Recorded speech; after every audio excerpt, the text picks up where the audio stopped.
Great to have everybody here today. Thanks for joining us. My name is Kelvin Chin, and we have a panel of 5 folks from around the world today who I've taught to meditate, who are going to share with us their experiences with meditation over the last months and years that they've been meditating. We have folks from the Netherlands, France, Italy, and the United States with us today.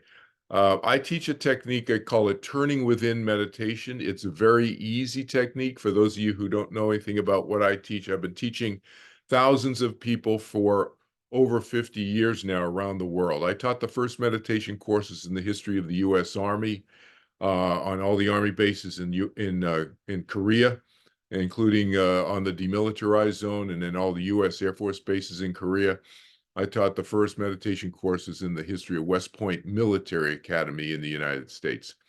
It's a very easy technique, 10 to 15 minutes each time. You can do it even as little as 5 to 10 minutes each time, twice a day. It's very easy. There's no focusing, no controlling the mind, no concentration, no clearing the mind of thoughts, none of that. And because of that, it's very easy to do, and it's very effective.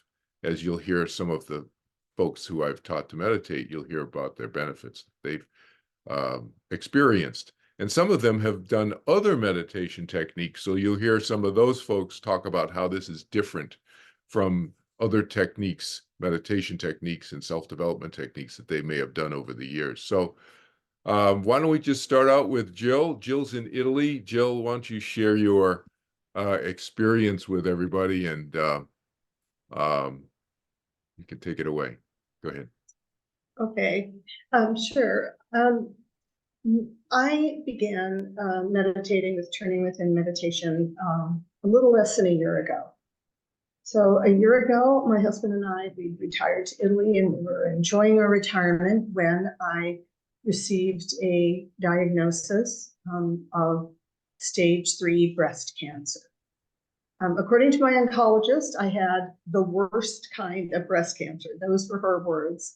It had poor outcomes and fewer treatment options than other types of breast cancer. Now, I should say I am in remission. I've been in remission for 6 months now, and I feel great. But a year ago, I didn't feel great. I was terrified. I felt as if my world was just crumbling.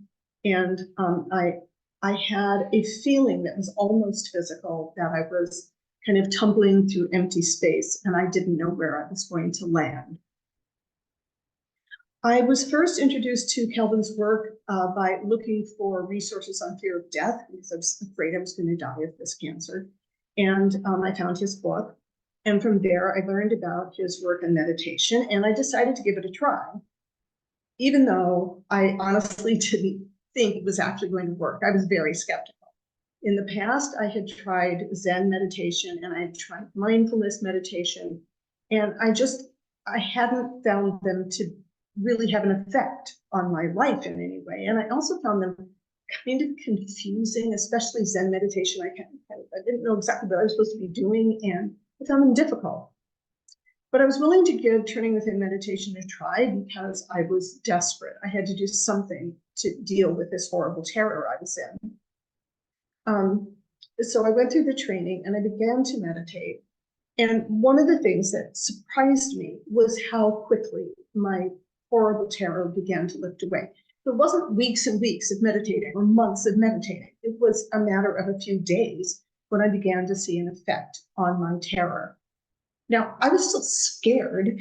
Of course, I had cancer, but this is just a term I used for myself.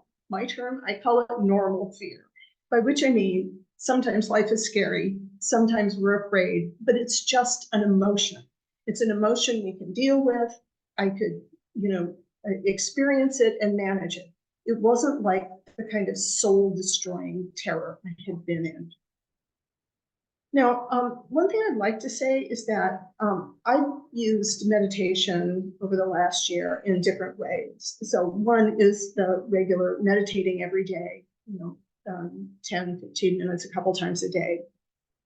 But I also would meditate when I went through procedures. So anyone who's had any experience with cancer knows they're constantly doing things to you, treatments, procedures, tests, scans. And I would go into chemotherapy and I would just meditate. My chemo lasted about 4 hours. I'd meditate a couple of times during that period of time. I'd go into radiation. I'd just lie down on the table and I would meditate through the whole procedure. And it just helped eliminate the discomfort and the anxiety that those procedures caused. The third way I used meditation was when some specific thing would happen that would send my anxiety skyrocketing. So there were a few times I'd wake up with a scary new symptom, or a test didn't turn out exactly the way I wanted. The most notable case I can talk about is I had a scan at one time that seemed to reveal a new cancer for me.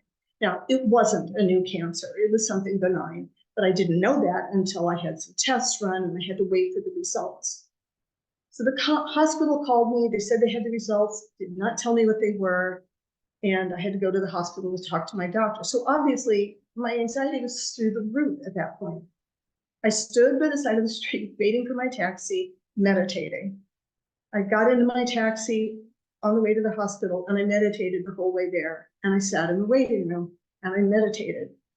And so on those specific occasions where something would just send me through the roof, I would use meditation at those specific moments to help reduce that anxiety. So just in short, there have been several things that helped me get through this extremely challenging time in my life, but turning within meditation is very high on that list of things that got me through this. Thank you, Jill. Thank you for sharing that heartfelt story and so candidly. I remember when you first reached out to me a year ago, and it was very, very, well, let's just say it was a dark time, as you know, for you, and it was very moving for me. And of course, I have helped so many people who've been in these very very, very, very serious situations, let's just say health-wise, over the decades. And from my perspective, I was very hopeful that the meditation would help you, because based on my experience. But in your situation, of course, you had no experience with it, as you said. So it's so heartening to hear that it has helped you so much over the last year, Joe. I know how difficult it was in the first days when we first met on the phone. So it's great to hear that. Thank you so much for sharing. You're welcome. Christopher. Yes. Everyone ready? Yes. And I also want to add a little side note, Jill. It's awesome that you're also from Italy. That's my home country. I want to say thank you first for Kelvin. It's a privilege to speak from people from around the world and share our stories, because, we all have shared stories in which we're all inspiring each other. And we may not know what that story is. It's always like a mystery until one of us becomes vulnerable and shares it. And with Jill, her story is very inspiring because my Aunt Nettie, she just turned 96 or 95 years old. And she actually had breast cancer, and she was much, much more younger at that time. And they didn't think that, breast cancer, it can be a very, it's a scary thing. But since then, she was able to make a full recovery. Now she's 95 years old. So that's a really awesome story that she was able to share that, because, that's a very hard situation for us for you to handle. And it reminds my Aunt Nettie, because I'm sure she went through the same emotions, but besides her knees being a little weak, her blood work is great. She's doing awesome. She's probably one of the most positive ladies you'll ever meet. And I also wanted to share with you to also inspire you as well, because that's like a little connection I was able to form there. So it's really awesome story here to share. Really cool stuff. And for me now, I like to share my story. I started with Kelvin Chin I was around 20 years old. I'm 23 now, so about 3 years I met Kelvin in 2021. I was a younger college student at that time. And a little background on myself comes to the mind. I always share with Kelvin the fact that I used to do a lot of amateur boxing. I still do. I've been competing. I was also able to travel the world doing martial arts and stuff like that. And why I say this is because through, fighting, we able to really learn about the power of the mind, staying present, learning how to stay calm and relaxed, right? And around that time when COVID hit and stuff like that, I wasn't calm and I wasn't, relaxed. And around that particular time, I was speaking to a therapist. I had very bad, anxiety disorders. And my therapist was at a point where he wanted to put me on, antidepressants, medication. I said, I don't want to do any of that. I was a young college student. I understood that fitness and eating the right foods is going to help. But I feel like I definitely needed something more. And I always knew that meditation was a helpful tool. Like everyone knows about meditation, right? I tried it, myself, with certain apps on the phone, typical stuff, right? And one day I was doodling my phone like a group therapy meditation session. That's where Kelvin Chin actually came up. He had a very official website, and we met over the phone. And I started a little trial class as a young college student. So eventually, I was able to purchase his membership, of course, and a full lifetime thing. And next thing you know, me and Kelvin were meditating. We start off slow, like every week.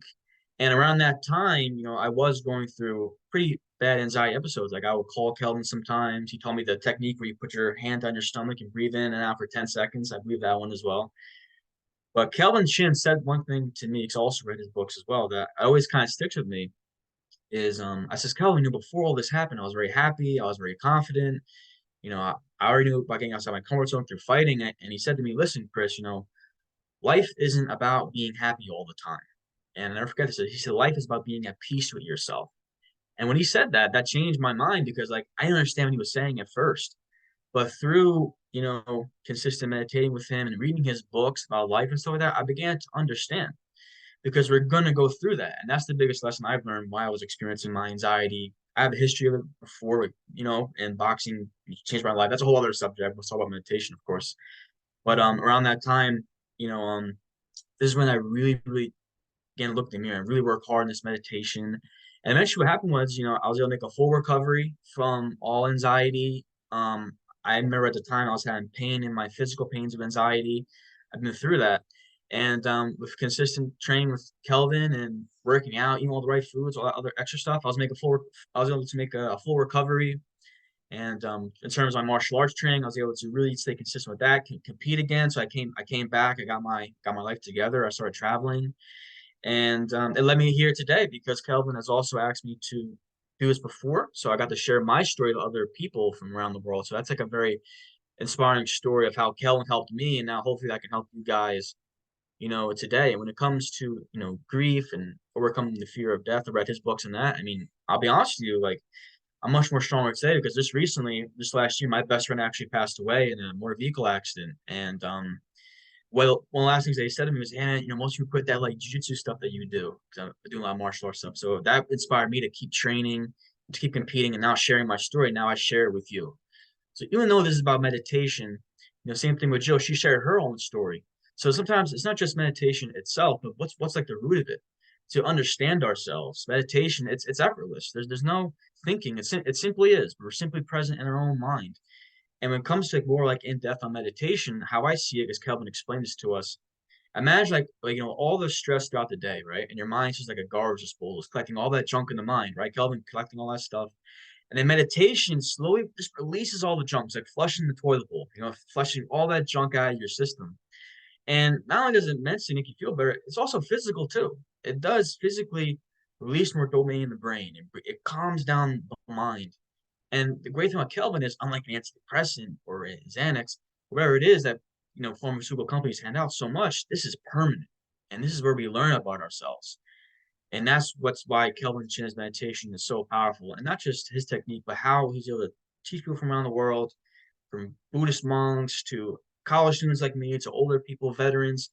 Kelvin is a very, very experienced meditation teacher, very inspiring. We had great conversations. And now, like me and him, we only meditate once every 2 weeks because I don't even need the session as much because my mind is already clear. I'm being consistent. And it's just very strong nowadays. So you ask Kelvin, we made a lot of progress together. And I'm sure he can do the exact same for you. Very, very good teacher. Very good. Thank you, Christopher. Thanks for sharing with everybody. Yeah, it's been a few years now, my friend. Yes, yes, it has. Yeah, that's great that you've made so much progress and your anxiety has dissipated and disappeared really, and you're really Yeah. you're really taking off. I always say to my younger students meaning my students in their teens and in their 20s, that I mean it really excites me and inspires me as a teacher to help people of all ages, but especially the teens and and my students in their 20s and in early 20s, because you have another 50, 60, 70 years of life in front of you. And for me to help anybody at any age, but especially at the beginning of their life, to Yeah. help them move forward in this more positive way, gives you the foundation and the tool that you're going to have, as you said, Christopher, for the rest of your life. You have this tool to help you increase and expand the knowledge of yourself, keep yourself balanced so you don't ever get anxious again the rest of your life, which is huge. It's huge. It's a huge thing. And one thing I want to comment on before we go to the next person that Christopher mentioned is that I do meditate with some of my students, well, any of my students who want to, but especially my higher anxiety students. I meditate with them privately, regularly, sometimes once a week, and now maybe every couple of weeks. And then as they feel more and more comfortable within themselves, uh, then with their lives, in other words, when I say within themselves, with their lives, then maybe it's once a month, that kind of thing. Um, but I make that available to all my students, and I don't charge extra for that. So people will pay one fee to learn the technique, to take the class, and depending on how much follow-up they want, it's up to them to decide that. And they just schedule with me. It's all part of my lifetime follow-up program, because my goal is to help people stay on track, because I know from my own experience meditating for 50 something years now that how powerful the technique is and what it can do and how it can change people's lives, because it has changed my life. For those people who don't know, I learned when I was 19 years old, and I was very, very anxious and I was desperate. That's the short story about why I learned to meditate. I did not learn for spiritual reasons, although I later started having all kinds of various, what you may call spiritual experiences.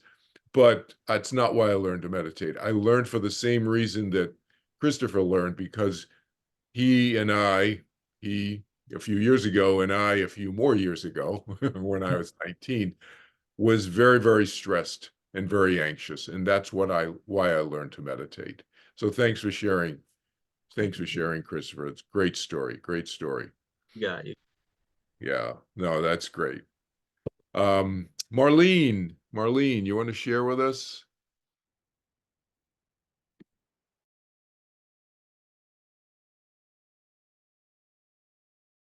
You have to unmute yourself, Marlene. You're still muted, Marlene. There. Yesterday, my son is in hospital. There was a big setback, and I had a very hard time getting my thoughts together. It reminded me, Jill, of what you said about meditating. Whenever I thought, as soon as I heard the news, I was like, I need to meditate. You know, some people say I need a drink. You see that on TV, but I thought, I need to meditate. But so I can relate to that. So anyway, if you don't mind, I'll read part of it. Okay. The first time I heard Kelvin Chin's name was in 2020, and I was talking with the founder of a group. It's a Brave Parents group that I was a member of. My firstborn son, Theo, passed away October 19th, um, 2019. October 30th, I can't even say it, October 30th, 2019. And that was a week after his 33rd birthday and 2 weeks out of rehab. And if there's anyone out there that's lost a parent, I have my greatest sympathy, and you're stronger than you think. But so I, you know, when you lose a child, you're plagued with all of these why, especially if you have any religious background. And mine was from childhood and just societal beliefs. Why? Why didn't God take me? Why did God, all of those kind of questions.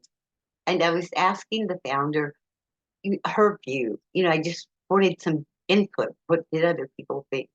And she said, you've got to, she said, I highly recommend you take this course. It's by a friend of mine, Kelvin Chin. It's a 6 series course. It's on death and dying. And she said it helped me tremendously. And I thought, okay, I said, I'll research that. And we'd been talking for hours. It was after 1 in the morning. And I said goodnight and jokingly said, well, good night. I'm going to sleep with Kelvin Chin right now. And she, hopefully she knew I was joking, but I was going to research him. So anyway, Kelvin was gracious enough to come speak to our group. And at that point, I started following him. And I always checked, like interested for his TW, when he announces his classes or courses. And evidently I accidentally checked going. And he called me up. He said, I see that you're going. You want to take my class, but you haven't registered yet. I remember this day so well. Too. Before that, I was talking to my son in the kitchen about his brother. He's I don't know if I even said that already, but he's diagnosed with schizoaffective disorder and wasn't with his brother when he passed. So it was hard. Anyway, I'm wondering what can I do, what questions, and just if I could just communicate with you better, it would be so much easier because I would get visions, dreams, but it was always like a week after I figured it out. I'm like, I just don't know how to do this. That's when the message, my phone buzzed. It was a message from Kelvin, and that's what his message said. Why I was wondering if you were really interested and why hadn't you registered? So I kind of said, oh, well, it's not really a good time. I just moved. It's COVID. Real estate business is down. He said, it's actually the perfect time. He said, let's put your phone number. I'll call you back and I'll walk you through a meditation and see how you like it. And as I was walking back to my bedroom, I thought, wait, I call my son Kook. I said, Kook, you work fast. There was no doubt in my mind that he sent Kelvin into my life at that time. So Kelvin, we talked a minute, gave me my word, and we meditated. In my resting period, oh my gosh, I had so many garbage bags to pick up. I didn't want to stop resting. I just kept feeling like it was unloading, unloading, unloading. And I felt so lighthearted. I felt like the weight of the world had been lifted off of my shoulders. So that was just wonderful. And when I was one of his high anxiety students, as a matter of fact, I remember asking him if it was possible to pace and meditate at the same time. I had trouble with racing thoughts. I had tried meditation before in my 20s, over the years. I don't know if my expectations were too high. I never felt like what I thought I was supposed to feel, never felt any benefits. It was too hard. I'm not even a fan of guided meditation after turning within. Um, but at the time, I had been suffering from depression, extreme anxiety. I hadn't slept for more than 2 hours since, October 30th, 2019. I had constant racing thoughts. These weren't things that were new to me. But also at the tender age of 20, I fell in love and was in a relationship with a very narcissistic person, which landed me with panic attacks, anxiety, loud noises, bangs, anything. I would jump. I was always jumping. I didn't want to hear people yelling at each other.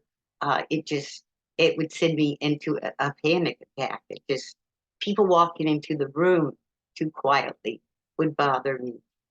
So then I noticed that a bit, I do want to mention this.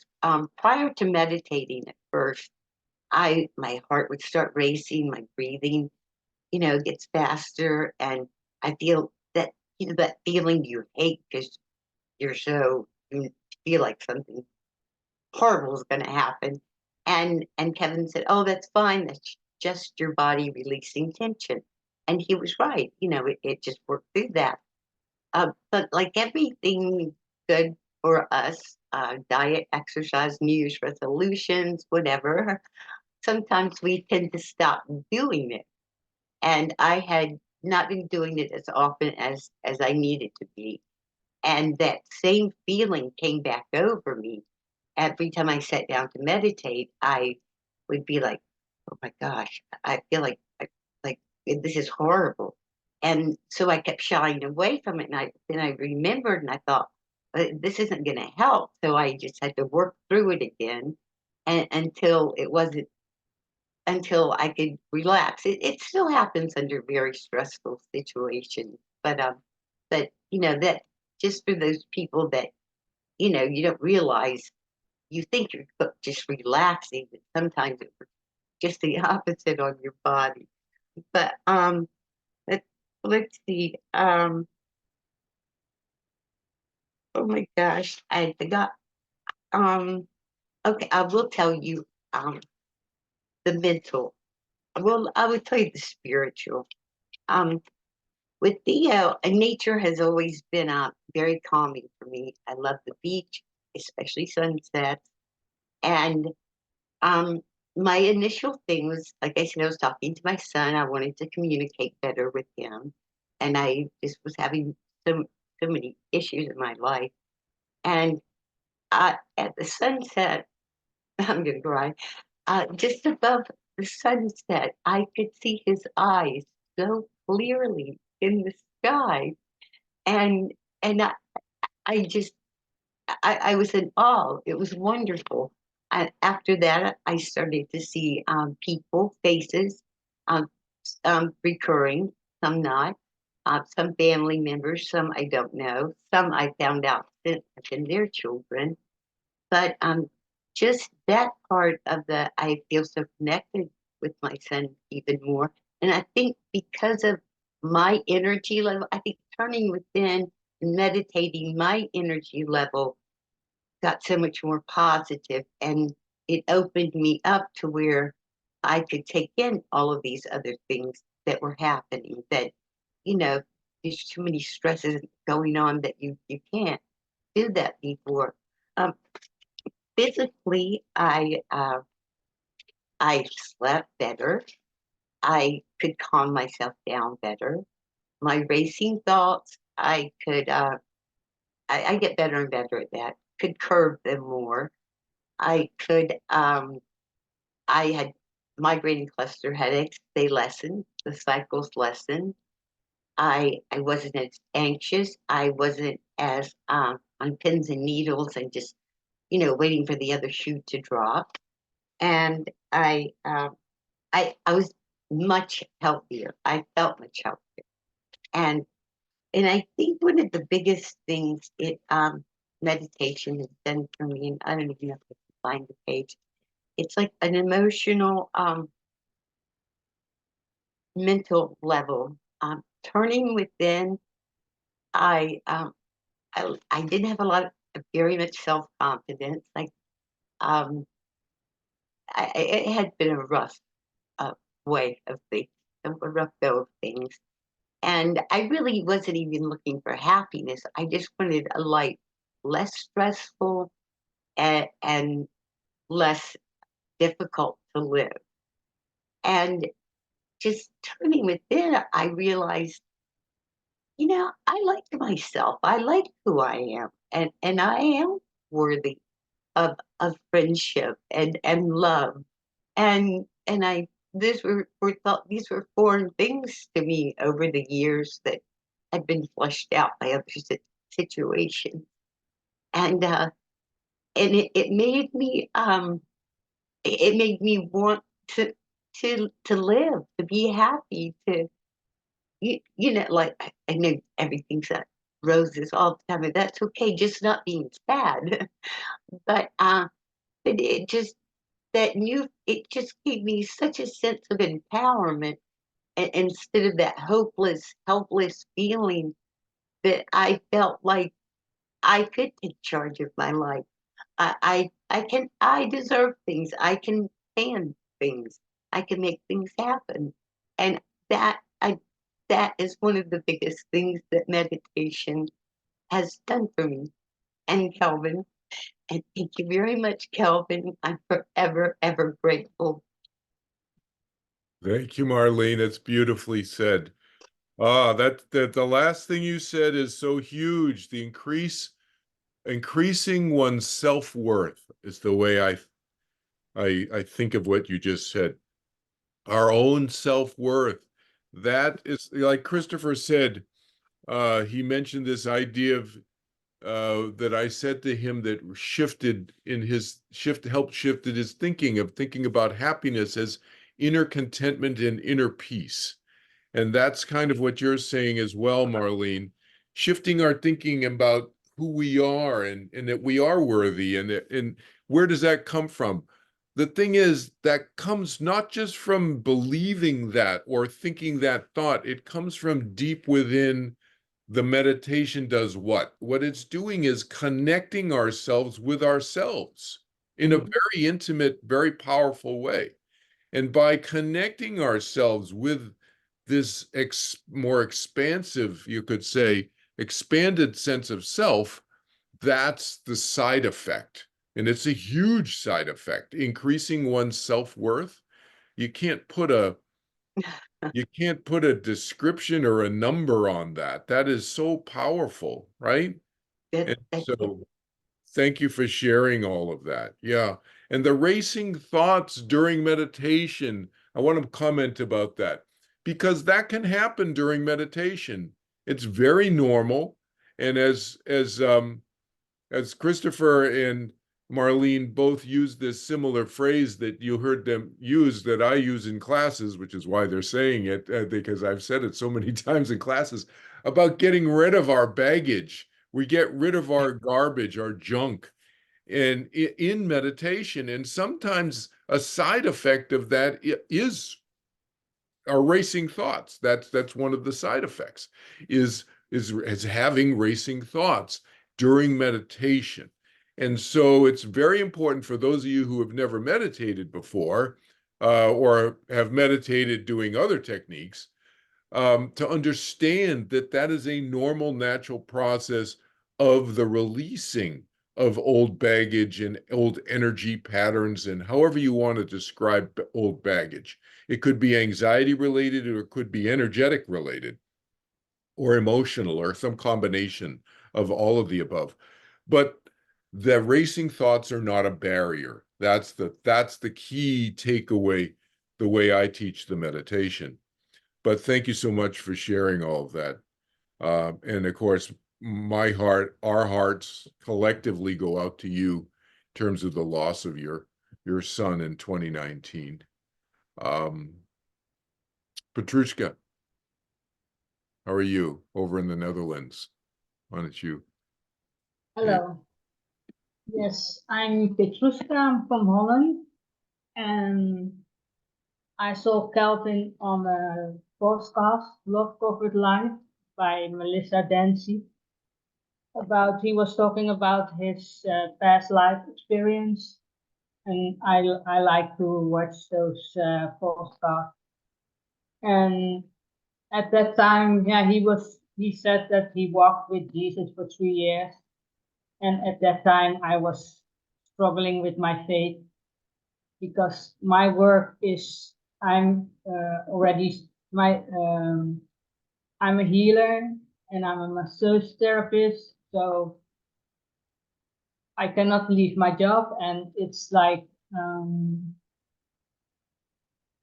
it's my job, and the church, I had to leave my job as well, and we are energy, and everything is energy, so I didn't understand.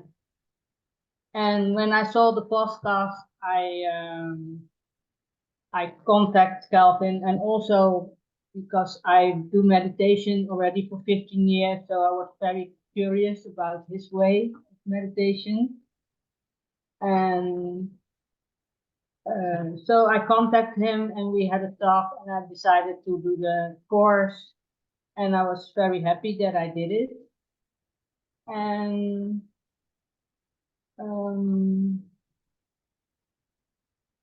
yeah, since then I had a switch in my life because yeah, I needed more clients, and so the flow came back of the clients, and old clients came back, so that I was very happy with that. And other things that happened is also that I need less hours to sleep. Even if I go to bed late, I wake up very early. I quit smoking, and I also quit smoking joints. And yeah, I feel very rested when I wake up.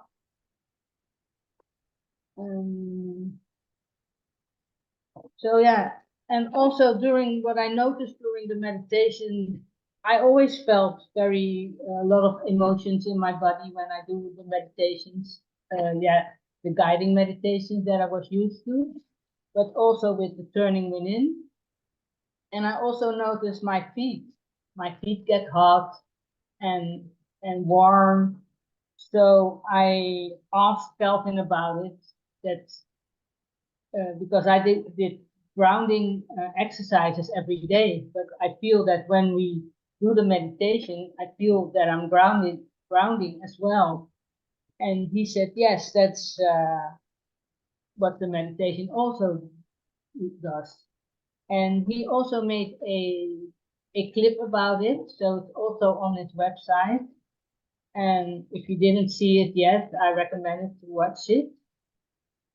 And that's my story. It's a little short, but I'm very happy that I'm doing it now for 8 months. And I also did it today in the car, and I like to do it when I go to the forest. I was a little early for my appointment today, so I had time to do it in the car. So that was very nice. No, that's great, Petrushka. Thanks for sharing that. I'll make a couple of comments. So that's great. Like the last thing Petrushka shared, she did it in the car. You can do this meditation anywhere. Anywhere you can think. You can do it in a public place, private place, quiet, noisy, does not matter. Anywhere you can think, you can do this meditation. And she also mentioned about a grounding and how this meditation can ground you and make you feel more centered. It's just a natural side effect, one of the many natural results of this meditation technique. And she mentioned the fact that she and I were talking privately once on the phone, and she asked me that question about grounding and so forth. And I thought, well, this is great. Let's just record this. And so there's a short 7-minute clip on my YouTube channel. You can just search for my name on YouTube and you'll find my YouTube channel. There's 160 videos there. And one of them is a short 7-minute clip of Petrushka and myself talking about this idea of grounding and how this meditation just naturally centers and grounds, makes you naturally feel more grounded. But that's great, Petrushka. Thank you so much for sharing your story and the benefits that you've experienced so far with your meditation. Thank you so Yeah, much. I'm also very happy that I met you and that I can do this meditation now every day. Easy, very Very easy. easy. Yes, very easy. Yes. Thank you. Jamie in France. Hi, Kelvin. Hi, everyone. Wow, what a selection of really inspiring stories we've got here. It's incredible. Yeah, so I've been meditating now for 18 months. I met Kelvin back in October of 22, and Yeah, I've already been on. I've already done a bit of explanation, but the meditation has really helped create a lot of space in my life. So before meditation, I was just sort of bumbling through life, and it was very confusing. I didn't really understand, why things were so hard, what was going on. And so I just felt like I was living life in a bubble and I was depressed, and that was kind of it. But since having done the meditation, I've gained a lot more space around everything. So I have been doing a lot of research into psychological issues and all sorts of things. And now I can put names to it. I've recognized that I have elements and symptoms of various things like autism and alexithymia, which is color blindness to your internal emotions, various other things. And I'm not looking to be officially diagnosed, but it's been incredibly helpful to understand what's been going on. And then, uh, you know, that understanding comes along, and then a path is shown to me to get over that. So being able to have the internal space to look at these things, understand, okay, and then just move on has been so incredibly helpful. And Let me just interject something, Jamie.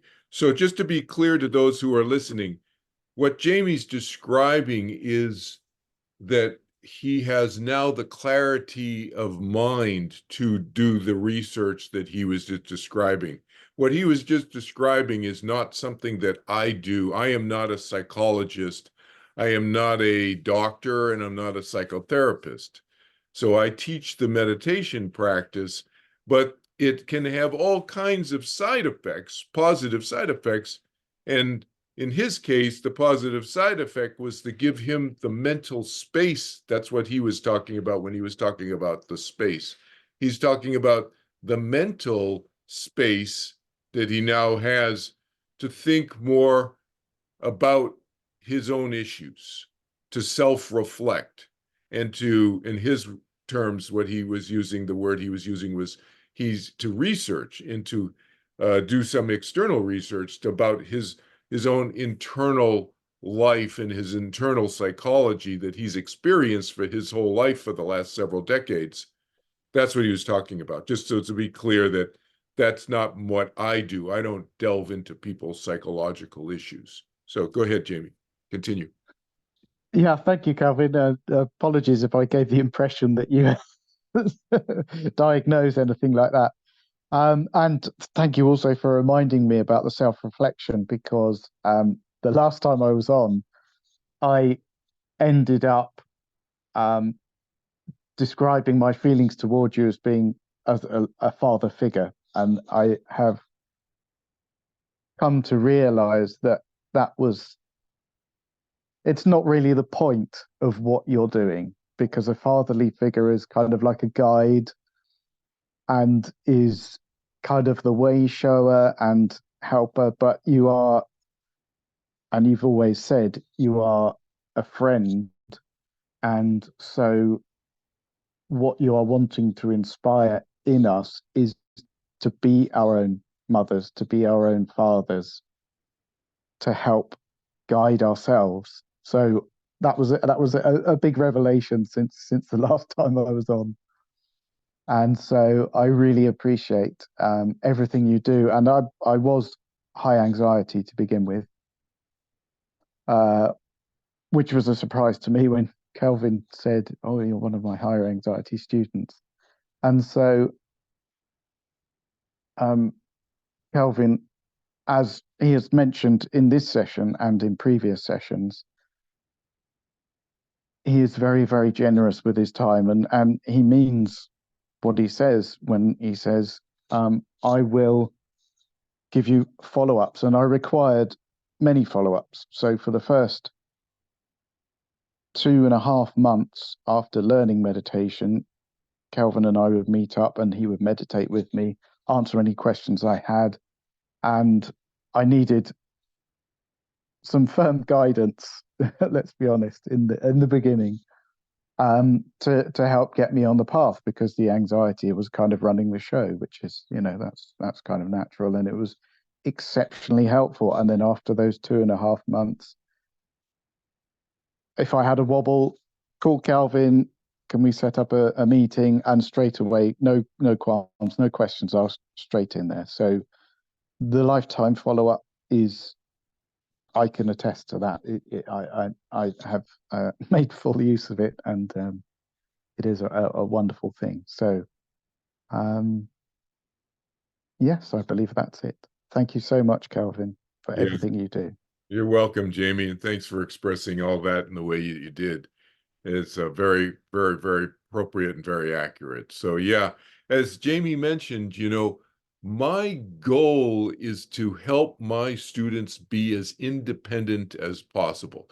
For those of you who have been involved in other meditation groups or classes and so forth, if you know the term guru, I am not a guru, I am a teacher. I don't want followers. I want students who want to learn and who want to figure out life in their own unique way, because we are all unique individuals.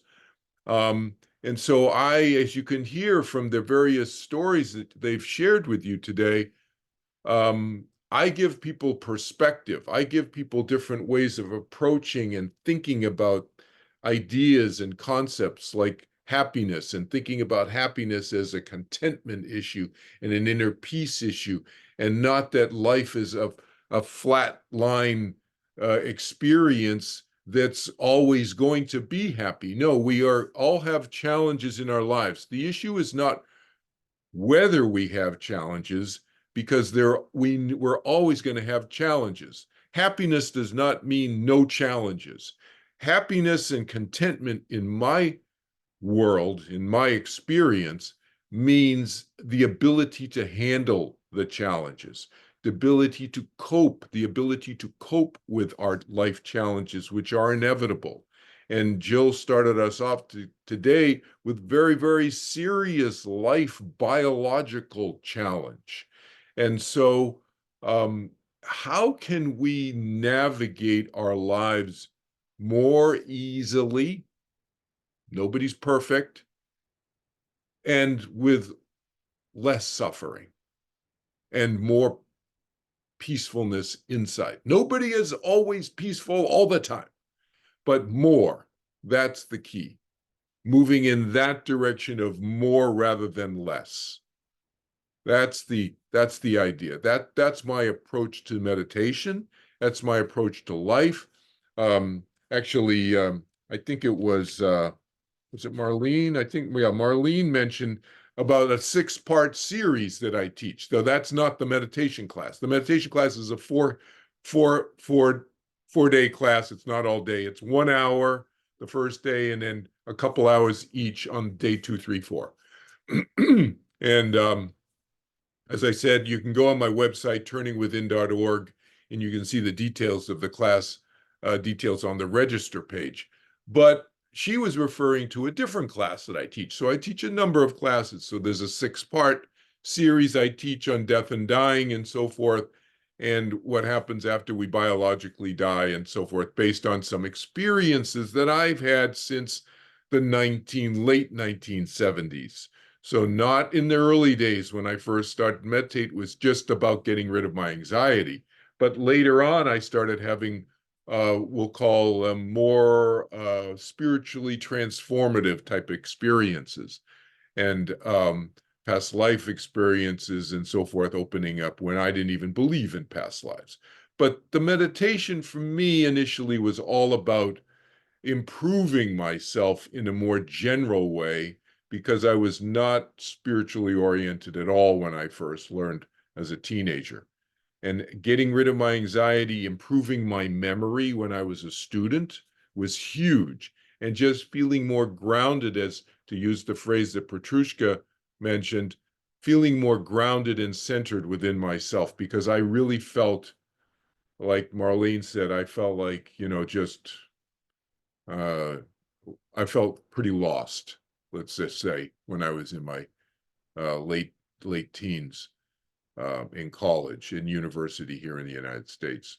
So that's why I learned.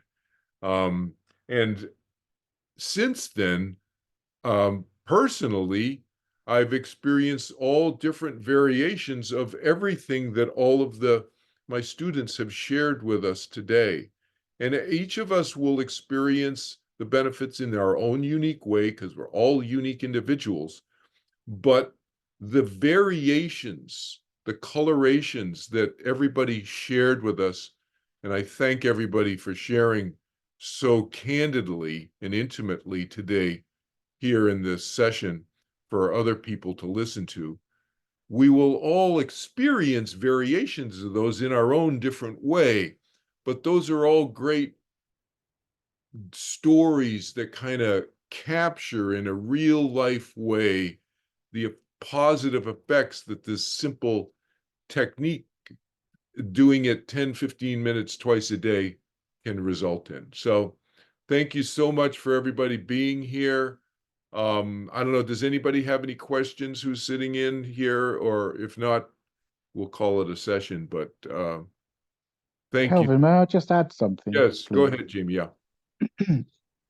So it's not just about the meditation for me. There is also another very, very helpful element, which is also the community here and on Facebook, and and that has been very helpful for me. And in fact, I am in regular contact with another one of your students, Sheba, and she contacted me, and we've been in contact, well, almost once every 3 weeks, once a month, something like that. And that has been incredibly supportive, very, very helpful. So I've been wanting to mention it for a while, but I hadn't really found the opportunity, and now it feels like the right time. If anyone wants to reach out to anyone, and we just talk about stuff that is either maybe spiritual in nature or meditation wise, or with some of the other subjects that you go into, has opened things up immensely for me. So just an encouragement to people to reach out to various members of the community, and if you're so inclined. I've found that exceptionally helpful. So I just wanted to add that. Thank you. Yeah, that's beautifully said, Jamie. It's a great point. People join my classes on Zoom, and sometimes they'll connect in the chat room, for example, and or on Facebook. I have a private Facebook group for my meditation students. They may connect there. And my students from all over the world will sometimes connect offline with each other, as Jamie just described. That's beautifully said, Jamie, and it's a great point.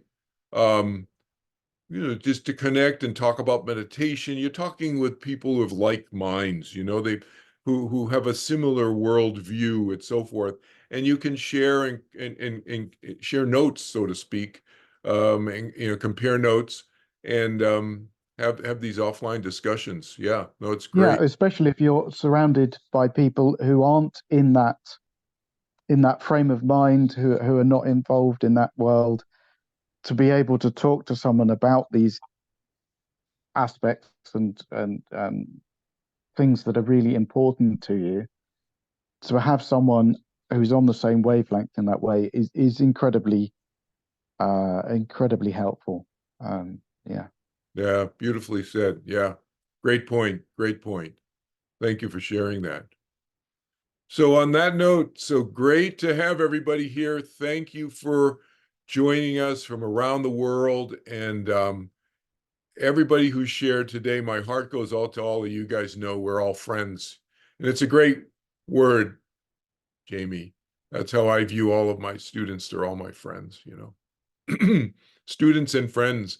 And you've been a great inspiration, and you will continue to be a great inspiration because this recording will be on my YouTube channel to many people for many years around the world. So have a great day, everybody. Thank you so much. Thanks. Goodbye. Thank you. Here. Thank you. Thank you. Take care. Stay healthy, Jill. Thank you. That's right. Thank you, everyone.